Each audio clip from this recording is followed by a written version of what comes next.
ഓ, എന്നത്തേനും ഒന്ന് താമസിച്ചു പോയി. കഷ്ടം. ഓ, ഇപ്പൊ തരാം മോളെ കാടി. വിശന്ന് ഇരിക്കുകയായിരിക്കും.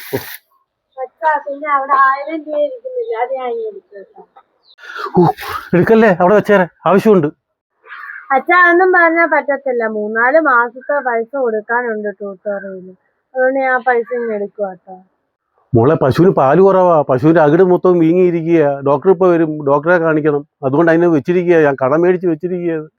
അച്ഛാ ഇനി ട്യൂട്ടോറിയൽ പോകുന്നില്ല. എന്താന്ന് വെച്ചാച്ചി, അല്ല അപ്പൊ ഞാൻ എന്ത് ചെയ്യാനാ? ട്യൂട്ടോറിയലും പൈസ കൊടുക്കണം, പശുവിനെയും ചികിത്സിക്കണം. ഇനിയിപ്പോൾ ഡോക്ടറാണെങ്കിൽ ഇപ്പം തന്നെ വരും. ഞാൻ എന്തോ ചെയ്യും? എവിടെ നിന്ന് എടുത്തിട്ട് കൊടുക്കും? ഇതിൻ്റെയൊക്കെ ഇടയ്ക്ക് കിടന്ന് വലയുക ഞാൻ. അപ്പോൾ ഇനി ആരോടെ ചോദിക്കാനാ? 1000 രൂപ വേണം. എനിക്ക് വയ്യ ആരുടെ അടുത്ത് ചോദിക്കാനും. പാലിന്റെ കാശൊന്നും വേണ്ട. എനിക്കറിയാം കൊണ്ടു തരുമെന്ന്. അതുകൊണ്ടാണ് വലിയ ഉപകാരമായി.